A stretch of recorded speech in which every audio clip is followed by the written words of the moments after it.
और अलीगढ़ में गन्ना एवं चीनी मिल मंत्री चौधरी लक्ष्मी नारायण ने सर्किट हाउस में प्रेस वार्ता के दौरान सरकार की नई पहल की जानकारी दी।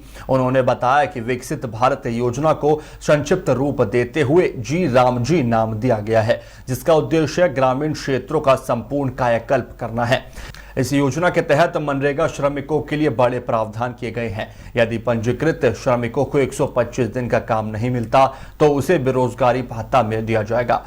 वहीं मंत्री चौधरी ने विपक्ष पर निशाना साधते हुए कहा कि विरोधियों को राम के नाम से चिढ़ है, जबकि जी राम जी योजना से हर नौजवान को रोजगार मिलेगा। उन्होंने जोर देकर कहा कि जब गांव समृद्ध होगा तभी विकसित भारत का सपना सच होगा। देखिए अलीगढ़ से हमारे सहयोगी शाजी सिद्दीकी की ब्यूरो रिपोर्ट। पूरे विश्व के सबसे लोकप्रिय नेता और भारत के यशस्वी प्रधानमंत्री जी के नेतृत्व में जी राम जी योजना के संबंध में अभी लोकसभा में बिल पास किया गया है। इसके तहत प्रत्येक ग्राम का विकास होगा और जब ग्रामीण क्षेत्र का विकास होगा तो पूरे देश का विकास होगा। इसमें ये प्रावधान किया गया है कि प्रत्येक जो रजिस्टर्ड हमारा श्रमिक होगा उसको 125 दिन एक साल में काम निश्चित रूप से दिया जाएगा। और यदि उनको उन दिनों में 125 दिन काम नहीं दिया जाएगा तो उतने दिन का उसे बेरोजगारी भत्ता दिया जाएगा। 14 दिन में पेमेंट होगा। 14 दिन में यदि पेमेंट नहीं होता है तो उनको फिर ब्याज दिया जाएगा। इस योजना के तहत गांव में समस्त वो काम किए जा सकते हैं जिससे ग्रामीण सुविधाएं मिले, चाहे वो किसी जगह का बांध बनाना हो, चाहे नाले बनाने हो, चाहे उन्हें गांव का सौंदर्यीकरण करना हो या उसमें कहीं खेल के मैदान में काम करना हो, जितने भी काम ग्रामीण विकास के हो सकते हैं उन समस्त कार्यों को इसमें शामिल किया। मंत्री, इसका विरोध जो विपक्ष ने किया, क्या लगता है आपको? नाम की वजह से किया कि जी राम जी इसका नाम है, क्या वाकई में इसमें? देखिए जी राम जी, एक बात बताओ, हमेशा शॉर्ट फॉर्म होता है किसी भी चीज का। भाई जी राम जी का जो अर्थ है वो जी राम जी का अर्थ ये थोड़ा ही है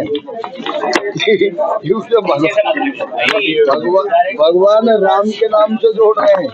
जी राम जी का जो अर्थ है सीधा सा वो तो विकसित भारत है। विकसित भारत, गारंटी फॉर रोजगार एंड आजीविका मिशन, इसलिए शॉर्ट फॉर्म उसकी जी राम जी है। अब उसे विरोध पक्ष को तो कुछ राम के नाम से चिढ़ हो गई है कि जहां राम का नाम आ जाता है वहां पता नहीं उन्हें मिर्च लग जाती है, इसलिए उन्होंने वो किया। ये तो शॉर्ट फॉर्म है। इलाज क्या है इसका? इलाज ये है कि जिस तरह से जनता ने विपक्ष को नकार दिया है उसी तरह से आगे भी विपक्ष को नकारा जाएगा और इसीलिए प्रत्येक नौजवान को रोजगार मिलेगा और प्रत्येक गांव का विकास होगा और गांव का विकास होगा तो देश का विकास। बेंगलुरु के डिप्टी सीएम है डी शिव कुमार, उनका कहना है कि इस पर बहस करने के लिए हम तैयार हैं कि ये आरोप लगा रहे थे भाजपा वाले कि 11,000 करोड़ का भ्रष्टाचार हुआ यूपीए की सरकार में बनने, तो बहस करने के लिए तैयार है अगर भाजपा वाले बहस करें। देखिए अब बेंगलोर की बात नहीं, मैं तो उत्तर प्रदेश और दिल्ली की बात कर रहा हूँ। यही कर लो जी। जी राम जी की योजना के ऊपर यदि कोई बहस करना चाहता है, कोई डिप्टी सीएम और सीएम विपक्ष का, तो उसके लिए मैं तैयार हूँ। अच्छा, एक मामला है अलीगढ़ मुस्लिम यूनिवर्सिटी का। वहाँ एक महिला प्रोफेसर है रचना, उन्होंने आरोप लगाया है कि प्रेगनेंसी के दौरान उनसे काम कराया गया, उनका गर्भपात हो गया और उत्पीड़न झेल रही है 21 साल से। आप अलीगढ़ के प्रभारी मंत्री हैं। देखिए इस तरह की कोई व्यक्तिगत सूचना यदि हमको मिलती है पूरी मीडिया में चल रहा है मंत्री, तो टेलीविजन अखबार की बात करते हैं। नहीं, अखबार टेलीविजन सब में है, क्या अखबार टेलीविजन के संज्ञान नहीं है आपको? आजकल आप लोग ऐसा करते हैं कि अलीगढ़ की खबर अलीगढ़ के पेज में लिखेंगे, मथुरा की मथुरा में लिखेंगे। तो अब अलीगढ़ का आपके जनप्रतिनिधि यहाँ रोजाना बैठे हुए अखबार मीडिया में संज्ञान लेते हैं नहीं? नहीं, क्यों नहीं लेते तो हैं, आपके लेते हैं। संज्ञान में मैं सवाल कर रहा हूँ ना। हाँ, तो अब आपने मुझे बताया तो मैं बात कर लूंगा, क्या लगता है ये लापरवाही या कहीं ना कहीं उत्पीड़न है मैं महिला का? बात कर लूंगा ना। नहीं, महिला का उत्पीड़न आपको नजर आ रहा है इसमें? देखिए, अब मुझे क्या पता है भाई, ये आपने बताया है तो मैं पता करूंगा, तभी तो पता चलेगा ना।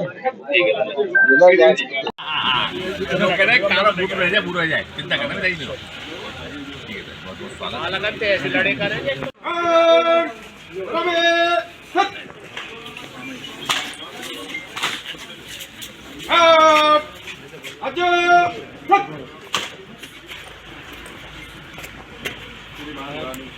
आदरणीय अध्यक्ष जिला पंचायत श्रीमती सिंह, हमारे सभी सम्मानित